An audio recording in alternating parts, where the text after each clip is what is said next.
오늘은 소금과 빛이란 제목을 가지고 마태복음 5장 13절부터 16절까지 말씀을 함께 살펴봤으면 좋겠습니다. 어느 미국에 있는 학교에서 고등학교에서 한 가지 실험을 냈대요. 어떤 실험을 냈냐면 고등학교에 있으면 반이 여러 개 있잖아요. 그중에 몇 개의 반을 정합니다. 정한 다음에 선생님들한테 알려줬어요. 뭐라고 알려줬냐면 우리 학교 학생들 중에서 제일 뛰어난 아이들을 이 반에 모아놨으니까 잘 가르쳐보라고 이렇게 알려드린 거예요. 그리고 또 그 반에 있는 학생들에게도 얘기했어요. 뭐라고 했냐면 우리 학교에 제일 뛰어난 선생님들을 담임으로 이 반에 모셔놨으니까 너희가 선생님한테 잘 배우고 함께 공부 열심히 하라고 이렇게 알려준 거예요. 그 결과는 어땠을까요? 이렇게 선정된 반들은 다른 반에 비해서 성적이나 모든 면에서 월등히 높게 나왔대요.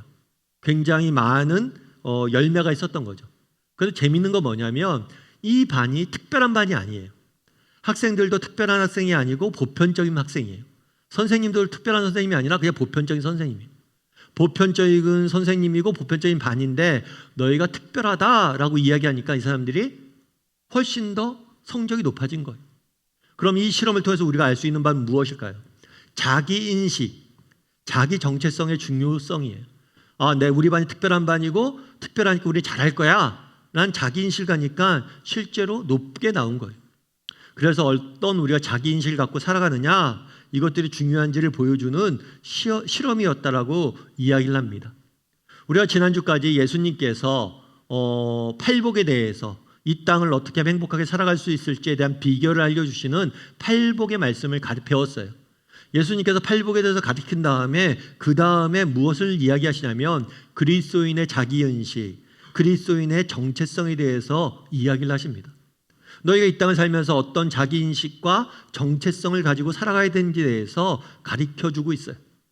오늘은 이 부분을 좀 다루길 원합니다. 이 땅을 살면서 우리가 가져야 될 가장 중요한 것 중에 하나가 뭐냐면 자기인식과 정체성이에요. 그럼 우리가 그리스도인으로서 이 세상 속에서 어떤 자기인식과 정체성을 가지고 살아갈지에 대해서 예수님은 소금과 빛이라는 이미지를 통해서 알려주셨는데 그 예수님께서 알려주신 바는 무엇이고 또 우리는 어떻게 이 땅을 살아갈지에 대해서 여러분과 함께 몇 가지 이야기를 나누고 또 기도하는 시간을 가졌으면 좋겠습니다. 첫 번째로 오늘 우리가 본문에서 알 수 있는 정체성의 중요한 요소 중에 하나는 뭐냐면 세상의라는 표현이에요. 세상의. 오늘 13절 말씀을 우리 함께 읽었는데 다시 한번 읽어보면 좋을 것 같아요. 같이 한번 읽어볼까요? 너희는 세상의 소금이니 소금이 만일 그 맛을 잃으면 무엇으로 짜게 하리요? 후에는 아무 쓸데없어 다만 밖에 버려져 사람에게 밟힐 뿐이니라. 예수님께서 비유를 하는데 너희가 누구냐? 너희는 소금이고 빛이야 라고 말씀하시지 않았어요.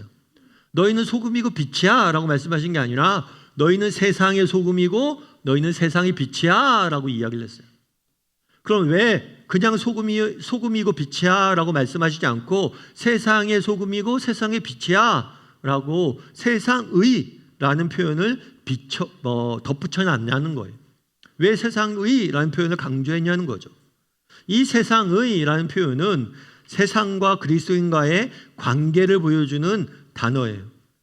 세상과 교회, 세상과 그리스도인과의 관계를 바라보는 관점은 크게 세 가지입니다. 첫 번째는 뭐냐면 동화예요. 동화. 그리스도인들은 세상 속에 살아가죠. 여러분들도 오늘 교회 나와서 예배드리지만 내일부터 또 세상 속에 살잖아요. 세상 속에 살다 보면 세상의 영향력을 받고 세상에 물들게 됩니다. 그래서 세상 속에 살다 보면 세상과 그리스도인들이 거의 구분이 되지 않아요. 그래서 세상 사람들이나 그리스도인들이 구분되지 않고 거의 동일하게 살아가는 경우들이 많습니다. 그래서 교회가 세상과 구별되지 못하고 세상의 여러 구성 요소 중에 하나가 되어버리는 것이에요. 우리도 그런 경우들을 많이 경험하죠. 세상 속에 살 때 그리스도인으로서 세상과 구별되지 못하고 그래서 그런 얘기를 종종 듣죠. 아무개 씨 교회 다녔어? 몰랐네. 사람들이 교회 다니는지 느끼지 못할 정도로 그렇게 똑같이 사는 거예요. 그래서 우리가 세상을 살 때 이렇게 동화되어서 사는 경우들이 있습니다. 또 한 가지는 뭐냐면 분리예요. 분리. 그거는 세상과 선명하게 구분되는 겁니다. 세상 속에 살다 보면 세상의 영향력을 받고 세상에 물들 수밖에 없어요. 그러다 보니까 뭐 하는 거예요? 세상과 철저히 분리되는 거예요.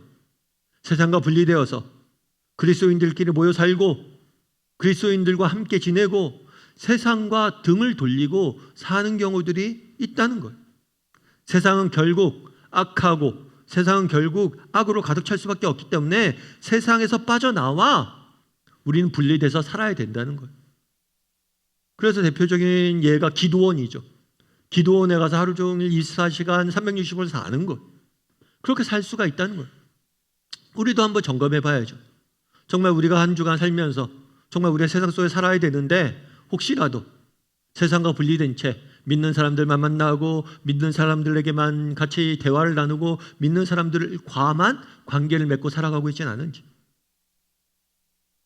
그리고 마지막으로 세상과 그리스도인의 관계를 표현해주는 또 다른 단어는 뭐냐면 변혁이에요. 변혁.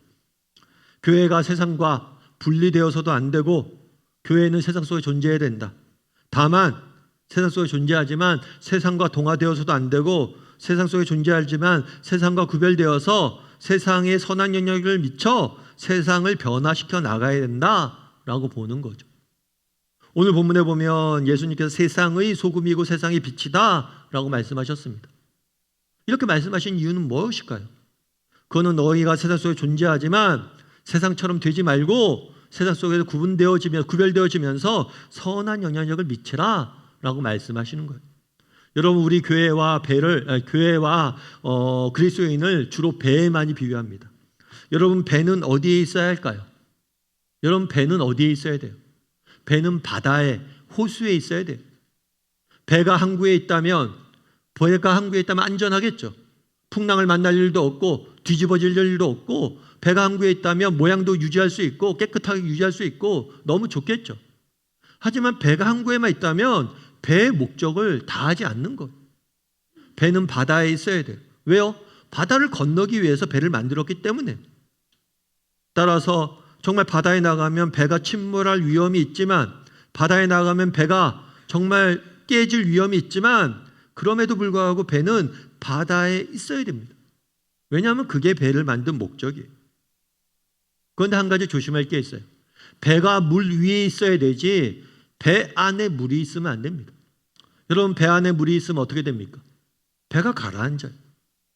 우리가 세상 속에 있어야 되지만 세상이 우리 속에 있으면 안 돼요. 세상이 우리 속에 들어와서 우리가 세상과 똑같이 되는 순간 우리는 가라앉는 거예요. 아무런 영향력을 못 미치는 거예요. 그래서 그날에 이야기하신 거예요. 너희는 세상의 빛이고 너희는 소금이다. 너희가 세상 속에 존재해야 된다. 하지만 세상과 구분되어야 된다는 것. 마찬가지, 교회는 세상 속에 있어야 됩니다. 하지만 교회는 세상과 구분되어야 돼요. 그것이 바로 교회를 세우신 목적이고 우리를 이 땅에 보내신 목적이에요. 우리가 예수를 믿는 순간 하나님은 우리를 천국으로 데려가지 않았어요. 그런 생각이 들 수 있죠. 언젠가 우리 천국 갈 거고 정말 예수 믿으면 천국 가는데 예수 믿는 순간 바로 천국에 데려가면 되지 왜 이 땅에 내버려 두실까? 이 땅에 내버려 두신 게 아니라 이 땅에 보내신 거예요. 정말 우리는 언젠가 천국에 갈 겁니다. 하나님 나라의 백성이 될 거예요. 그럼 왜 지금 데려가지 않냐는 거예요. 이 땅에서 우리에게가 해야 될 일이 있기 때문이에요. 세상 속에서 우리가 해야 될 일이 있기 때문이에요. 그래서 우리를 세상 속에 둔 거예요. 그래서 예수님도 뭐라고 얘기하는 거예요? 너희는 세상의 소금이고 세상의 빛이다. 이 세상의라는 표현에서는 세상으로 보냄받은 그리스도인과 교회의 소명이 담겨져 있는 표현인 거예요. 이런 점에서 우리 한번 점검해 봐야 돼요. 우리는 어떤가? 나는 세상 속에 살면서 세상과 똑같이 동화되어 살고 있지는 않은가? 정말 세상 속에서 구별된 삶을 살면서 정말 선한 영향력을 미치고 있는지 한번 점검해 봐야 돼요. 유머인데요. 어떤 낙타가 있었대요. 낙타가 있었는데 낙타 엄마와 아들이 있었어요. 그런데 아들이 물은 거예요. 엄마한테. 엄마, 우리는 왜 이렇게 눈썹이 길어요? 낙타가 눈썹이 되게 길대요. 그래서 물어본 거예요. 왜 눈썹이 긴지. 그랬더니 엄마가 이렇게 얘기한 거예요. 아, 그것은 사막을 건널 때 모래바람이 많이 부는데 모래바람으로부터 눈을 보호하기 위해서 눈썹이 이렇게 길단다. 눈썹이 기니까 모래가 안 들어온 거죠. 엄마, 그러면 우리는 왜 이렇게 발굽이 커요? 발굽이 3가지로 해서 되게 크대요. 그랬더니 엄마가 대답하는 거예요. 그것은 사막을 건널 때 모래에 미끄러지지 않도록 하기 위해서 발굽이 이렇게 생겼단다. 모래 위를 걷는데 최적화된 거죠. 엄마, 그러면 우리는 왜 등에는 혹이 있나요? 그것은 사막을 건널 때 수분을 저장해 두기 위해서란다. 이렇게 쭉 질문한 거예요. 답을 한 거예요. 그런데 마지막으로 아들이 질문합니다. 마지막 질문. 마지막 질문이 뭐냐면, 근데 엄마, 왜 우리는 동물원에 있나요? 낙타는 어디에 살기에 최적화되어 있어요? 사막에 살도록 최적화되어 있어요. 그런데 낙타가 동물원에 있다면 그건 의미가 없는 거죠. 우리도 마찬가지예요. 너희는 세상의 빛이고 너희는 세상의 소금이다. 우리는 세상 속에 존재하면서 세상에 선한 영향력을 미치라고 하나님이 지음받은 존재예요. 이 사실을 기억할 수 있어야 돼요. 물론 세상 속에 사는 게 쉽지가 않습니다. 세상 속에서 구별되어 살아가는 것이 쉽지가 않아요. 그럼에도 불구하고 우리를 지으신 목적이 정말 세상 속에서 구별된 삶을 살고 선한 영향력을 미치기 위함임을 기억하고 정말 세상 속에서 구별될 줄 아는 저나 여러분이 되기를 주님의 이름으로 소원합니다. 우리 옆 사람에게 이렇게 인사할까요? 우리는 세상으로 보냄받았습니다. 한 번 더 인사할까요? 세상 속에서 구별된 삶을 삽시다. 첫 번째로 우리가 오늘 본문에서 알 수 있는 것은 뭐냐면 우리가 세상에 보냄받은 존재라는 걸 알 수 있어요. 두 번째로 살펴보길 원하는 것은 소금이라는 표현이에요. 우리를 소금이라고 그랬는데 왜 소금이라고 했냐는 거예요. 우리 13절 말씀을 다시 한번 읽어볼까요? 같이 읽도록 하겠습니다. 너희는 세상의 소금이니 소금이 만일 그 맛을 잃으면 무엇으로 짜게 하리요? 후에는 아무 쓸데없어 다만 밖에 벌어져 사람에게 밟힐 뿐이니라. 우리를 세상의 소금이라고 표현했어요. 그리고 너희가 만약에 짠맛을 잃으면 너희는 아무 쓸모가 없게 될 거야 라고 말씀하셨어요. 여러분, 왜 우리를 소금이라고 하셨을까요? 왜 소금이라고 표현하신 이유는 뭘까요? 소금은 크게 두 가지 기능을 한다고 합니다. 첫 번째는 뭐냐면 맛을 내는 기능이에요. 그래갖고 음식을 먹을 때 소금으로 짠맛을 내죠. 그런데 제가 재밌는 글을 하나 봤는데 우리가 음식을 먹을 때 맛있다라고 느끼잖아요.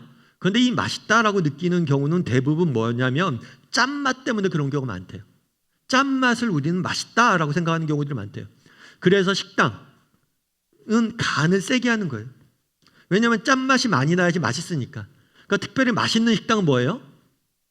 아주 짠 거예요, 음식이. 그래서 여러분, 맛있는 음식을 너무 좋아하면 안 됩니다. 왜냐하면 대부분의 맛있는 음식은 과도하게 짜거나 달 수 있어요. 그런데 집에서 우리 밥 먹을 때 뭐예요? 짠맛을 많이 안 넣죠. 그래야지 건강하니까. 그러다 보니까 맛을 덜 느낄 수 있어요. 하지만 그게 더 훨씬 더 우리 몸에 좋은 거죠. 이 맛을 낸다 했을 때 보통은 짠맛으로 맛을 내는 거예요. 그래서 소금의 기능은 뭐냐? 짠맛을 내는 거며 음식의 맛을 내는 게 소금의 기능이에요. 두 번째로 소금의 기능은 뭐냐면 부패를 방지하는 거예요. 오늘날에는 우리가 냉장고나 냉장시설이 굉장히 발달되어 있습니다. 그래서 음식을 잘 보관할 수 있죠. 그런데 과거에는 그러지 않았어요. 냉장고도 없고 음식을 보관하는 방법이 많지 않았어요. 그래서 음식을 오랫동안 보관하기 위해서 뭐냐면 소금을 쳐서 절입니다. 음식을. 소금을 쳐서 절이면 오랫동안 보관할 수 있었어요. 그래서 부패를 방지하기 위해서 소금을 썼던 거예요. 마찬가지예요. 왜 그리스도인을 소금에 비유했을까요? 세상 속에서 그리스도인이 해야 될 역할이 이거라는 거예요. 세상이 더 이상 부패하지 않고 맛을 낼 수 있도록, 세상이 더 이상 악해지지 않고 선하게 세상을 바꾸어 갈 책임이 우리에게 있다는 거예요. 너희가 소금이란 거예요. 너희가 아니면 누가 세상의 맛을 내겠냐는 거예요. 너희가 아니면 이 악해진 세상을 누가 선하게 바꿀 수 있겠냐는 거예요. 너희가 아니면 점점 어두워지는 이 세상에 어떻게 너희가 그 부패를 막을 수 있겠냐는 거예요. 너희가 그런 역할을 해야 된다는 거예요. 그럼 우리가 어떻게 세상 속에서 소금의 역할들을 감당할 수 있을까요? 우리가 세상에서 소금의 역할들을 충실히 감당하기 위해서 무엇보다 해야 될 일은 뭐냐면 복음 전파예요. 여러분, 복음 안에 참된 진리와 생명이 있습니다. 복음 안에 참된 공의와 선이 있어요. 정말 복음을 전해서 정말 예수 그리스도를 주인으로 영접했을 때 사람들은 악으로부터 떠날 수 있는 거예요. 그래서 세상이 부패하지 않기 위해서 우리가 제일 중요하게 해야 될 일은 뭐냐면 세상에 복음을 전하는 것. 그것이 가장 중요합니다. 그런데 복음 전파와 한 가지 더 해야 될 일이 있어요. 우리가 소금으로서 역할들을 잘 감당하기 위해서 우리가 해야 될 역할은 뭐냐면 도덕적 우위예요. 세상 사람들보다 우리 믿는 사람들이 도덕적으로 더 나아야 돼요. 그래서 그리스도인이 있기 때문에 그리스도인들의 존재 때문에 다른 사람들이 선한 도덕적 영향력을 받을 수 있어야 돼요. 우리가 도덕적으로 나아야지 그들에게 선한 영향력을 미칠 수 있는 거예요. 그러면 질문을 하나 하죠. 여러분, 세상 사람들과 그리스도인 둘 중에 누가 더 도덕성이 높을까요? 여러분들, 세상 사람들과 그리스도인 둘 중에 누가 더 도덕성이 높을까요? 왜 대답을 못하세요? 저는 그리스도인들이 도덕성이 더 높다고 믿습니다. 아니, 그리고 실제로 그래요. 미국에서 한번 조사를 해봤대요. 어떤 조사를 해봤냐면 교회에서 결혼하고 정기적으로 교회를 다니는 부부와 그렇지 않은 부부의 이혼율을 조사해봤어요. 그랬더니 교회에서 결혼을 하고 정기적으로 교회를 다니는 사람들의 이혼율이 훨씬 더 낮게 나왔대요. 그만큼 신앙생활을 하면 가정 내 불화도 적고 다툼 적고 갈라서는 일도 적은 거예요. 그만큼 믿는 사람이 믿지 않는 사람보다 도덕적으로 더 낮습니다. 높습니다. 좋습니다. 그런데 문제는 그거죠. 아니, 목사님, 그리스도인들이 세상 사람보다 도덕적으로 더 낫다고요? 그런데 왜 우리는 종종 세상 사람들이나 기독교인이나 똑같다는 얘기를 이렇게 들을까요? 왜 세상은 끊임없이 너희나 우리나 똑같다 이런 이야기를 할까요? 그 이유는 여기에 있어요. 미국에 있는 조지 바나 리서치 센터라는 데가 있어요. 여기서 한 가지 조사를 해봤어요. 조사를 했는데 어떤 조사를 했냐면 다름, 사람이 차이와 다름을 느끼잖아요.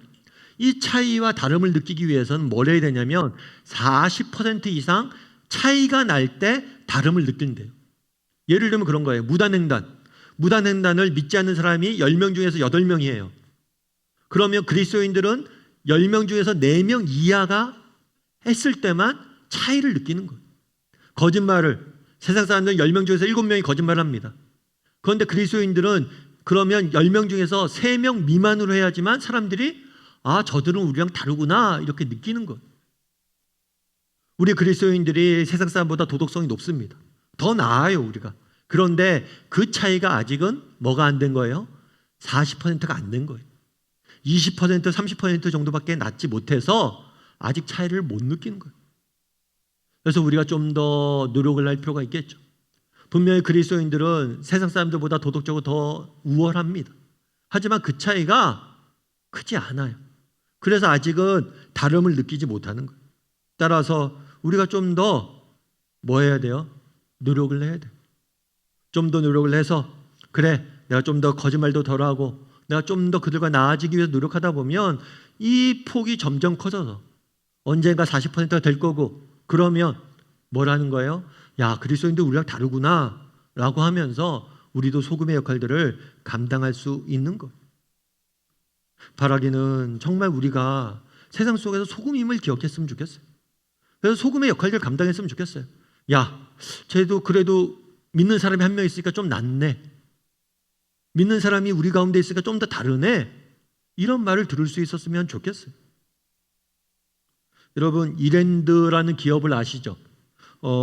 이랜드 같은 경우에 이제 박성수 회장님이 장로님이 이제 시작하신 창업을 하신 기업이에요. 지금 우리나라 재계 서열에도 들 수 있을 정도로 큰 회사로 발전했죠. 그런데 원래는 어디서 시작했냐면 이대 앞에서 이제 박성수 장로님이 청바지 장사를 시작하면서 이대 앞에서 가게를 내고 청바지 장사를 시작하면서 시작된 관계가 바로 지금의 이랜드예요. 그런데 처음에 이제 박성수 장로님이 기업을 시작하고 운영하면서 가졌던 마음이 있었어요. 그건 뭐냐면 내가 그리스도인인데 내가 조금 기업을 운영하면 남들보다 좀 나아야겠다. 물론 이랜드가 완벽한 회사가 아니에요. 문제가 많아요. 그럼에도 불구하고 내가 좀 더 나아야겠다라는 마음을 가지고 시작했대요. 특별히 좀 더 정직한 기업을 운영했으면 좋겠다, 이런 마음들이 있었대요. 그런데 이게 쉽지가 않았대요. 사실 우리 사회에서 정직하게 기업을 운영하는 게 쉽지가 않습니다. 오해도 많이 받고 억울한 일도 많이 받고 정말 로비도 안 하고 막 그러니까 어려움들이 많았대요. 정직하게 세상과 다르게 기업을 경영하다 보니까 어려움들이 많았대요. 그럼에도 불구하고 회사가 조금씩 은혜로 성장해 갔던 거죠. 그러다가 정말 회사가 큰 위기가 있었어요. 그건 뭐냐면 IMF 금융위기가 터진 거예요. 그 당시에 우리나라 외환 보유고가 바닥에 떨어집니다. 그래서 우리나라에 외환, 달러가 없는 거예요. 그러다 보니까 IMF라는 구제금융에 돈을 빌리고 그 과정에서 기업들이 도산하고 많은 사람들이 직장을 잃고 너무 어려운 시기를 지나게 되었죠. 이랜드도 마찬가지예요. 이랜드도 기업이 망할 위기까지 몰려갑니다. 그러다 한 번은 은행에서 비서실에 연락이 왔대요. 뭐라고 연락이 왔냐면 저기 다음 주에 이랜드 부도납니다. 우리 은행에서 부도 낼 거예요. 그러니까 회장님한테 말씀드리고 회장님 도피시키라고. 안 그러면 구속된다고. 그래서 비서가 자기한테 얘기를 했대요. 다음 주에 회사 부도나고 회장님 구속된다고 좀 피하라고 연락이 왔습니다. 그러면 그때 그런 대답이 안 나오더래요. 야, 내가 믿는 사람이고 장로인데 어디 도망가. 그냥 내가 버틸게. 이런 대답이 안 나오더래요. 자기도 겁이 나더래요. 그래갖고 도망가야 되나? 이 생각이 들었대요. 그런데 고민하다가 그렇게 답했대요. 그래, 그럼 내가 주일날 교회 가서 예배 드리고 와서 어떻게 할지 결정하자. 그래서 주일날 교회 가서 예배 드렸는데 목사님이 그런 얘기를 했대요. 때론 인생을 살다 보면 우리가 앞문이 닫히고 옆문이 닫히고 뒷문이 닫힐 때가 있는데 하늘문을 여셔라도 우리를 구원해 줄 거다. 그 말씀을 듣고 그래, 한번 버텨보자, 이런 생각을 했대요. 그런데 재밌는 것은 그 다음 주에 부도는 안 났어요. 부도는 안 났는데 더 놀라운 건 뭐냐면 외국계 투자회사가 있어요. 외국계 투자회사가 이랜드에 투자를 한 거예요. 외환 위기고 외환이 부족한데 외국계 투자회사가 이랜드를 투자했다라는 이야기가 들리니까 국내 은행도 이랜드에 부도를 안 내고 돈을 더 빌려주는 거예요. 그래서 그 시기를, IMF라는 위기를 오히려 잘 극복하고 오히려 회사가 성장하는 계기가 됐다라고 이야기를 하더라고요. 그러면서 얘기를 한 거예요. 그러면 나중에 물어봤대요. 그 회사한테, 투자한 회사한테, 아니 우리 회사가 그때 망하기 직전이었는데 왜 우리 회사에 투자했어요? 라고 물어봤대요. 그랬더니 그 얘기를 한 거예요. 당신네 회사에 투자한 이유는 한 가지라고. 당신네 회사는 장부가 하나밖에 없어서 그랬다고. 투명하게 경영한 거예요. 이중장부, 상중장부 쓰지 않고 장부 하나로 투명하게 경영을 하니까, 정직하게 경영을 하니까 그게 마음에 들어서 당신들의 재무 상태나 모든 것을 투명하게 파악할 수 있어서 투자했다고 그러더라고요. 그러면서 얘기하는 거예요. 그러면 나중에 책을 썼는데 어떤 책을 썼냐면 나는 정직한 자의 형통을 믿는다 라는 책을 썼어요. 여러분 맞죠? 여러분 세상 속에서 우리가 구별되는 삶, 세상 속에서 믿는 사람답게 사는 삶 쉽지 않습니다. 여러분 어려워요. 때로는 괴로울 수 있어요. 하지만 우리가 정말 그렇게 살고자 노력했을 때 하나님께서 우리의 그런 노력들을 보시고 우리를 사용하시는 거예요.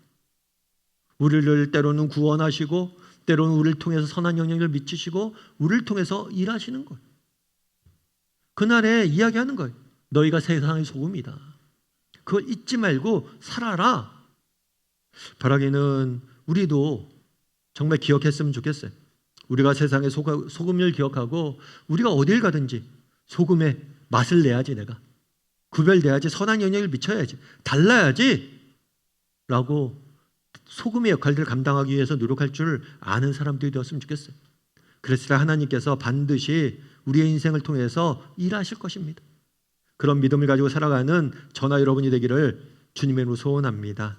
우리 옆 사람에게 인사했으면 좋겠습니다. 우리는 세상의 소금입니다.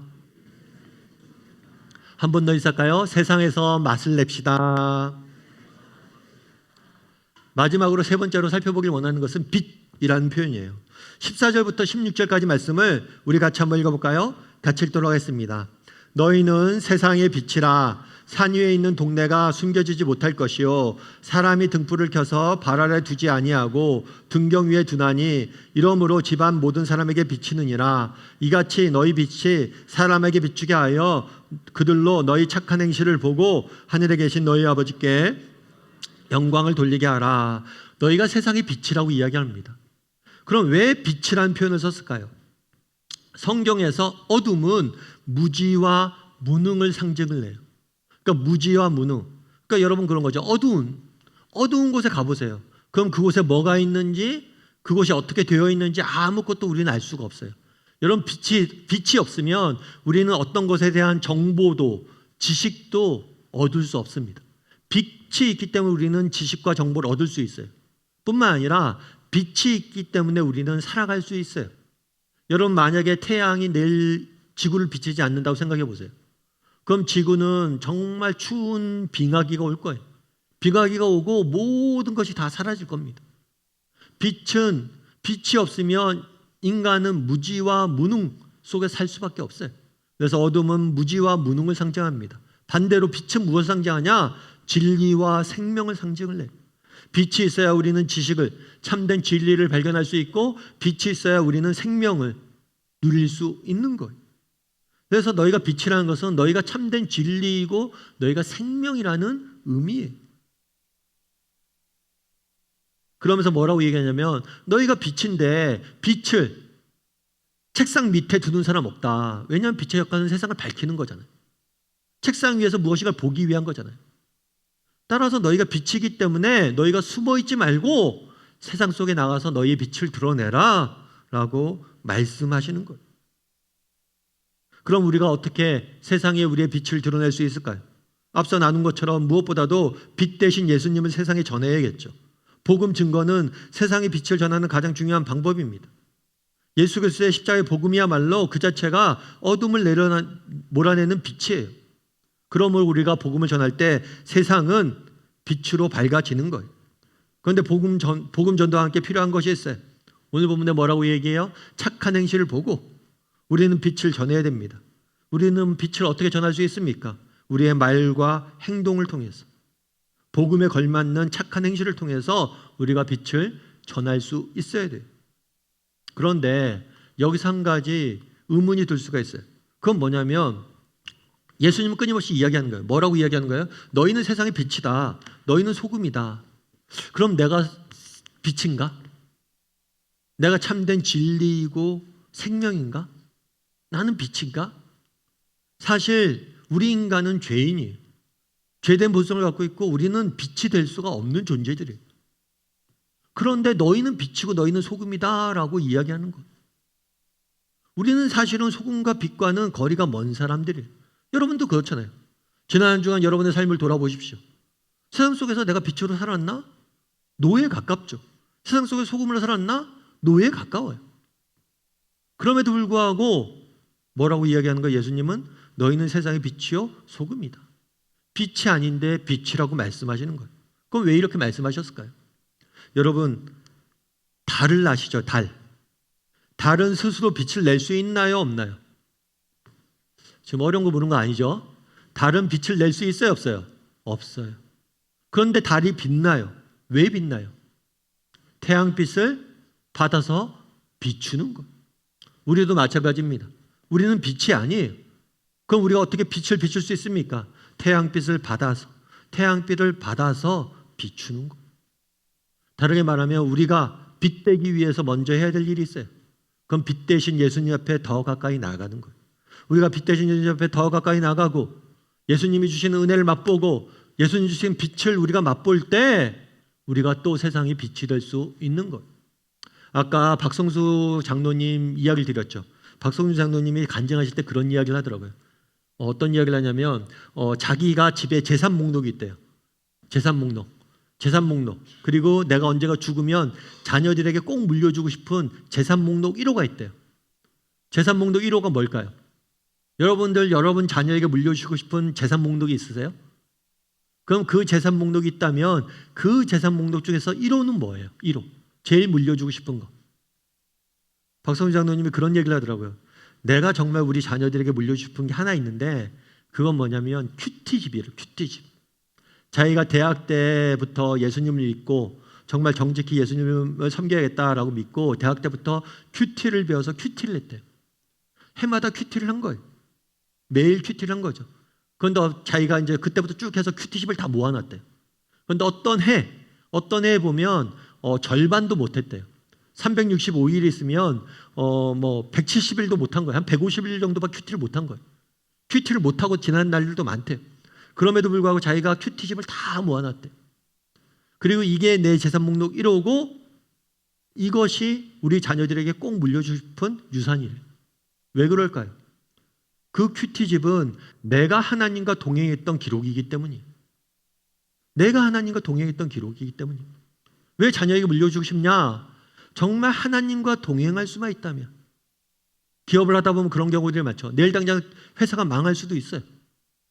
그런데 내가 회사가 망하더라도 내가 하나님과 동행할 수만 있다면 다시 일어날 수 있다는 거예요. 나도. 자녀들에게 그걸 가르쳐주고 싶다는 거예요. 정말 우리 인생의 중요한 가치는 뭐냐? 하나님과 동행하는 거예요. 그러다 보면 그 동행하는 가운데 하나님이 주시는 은혜로 세상을 살아갈 수 있는 힘을 얻을 수 있다는 거예요. 그래서 자기가 재산 목록 1호가 돈도 아니고 집도 아니고 주식도 아니고 큐티집이란 거예요. 자녀에게 물려주고 싶은. 여러분, 성경은 이야기합니다. 너희는 세상의 빛이다. 우리는 의문이 듭니다. 난 빛이 아닌데. 맞아요. 우린 빛이 아닙니다. 그런데 우리가 어떻게 빛낼 수 있습니까? 빛 대신 예수님과 더욱더 가까이 나아가고 예수님과 동행하다 보면 우리가 빛 되는 거예요.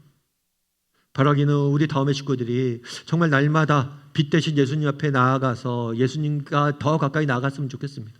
그리고 예수님과 동행하려고 노력했으면 좋겠어요. 그래서 세상에 빛을 비추고 소금의 역할을 감당하는 저나 여러분이 되기를 주님의 이름으로 소원합니다.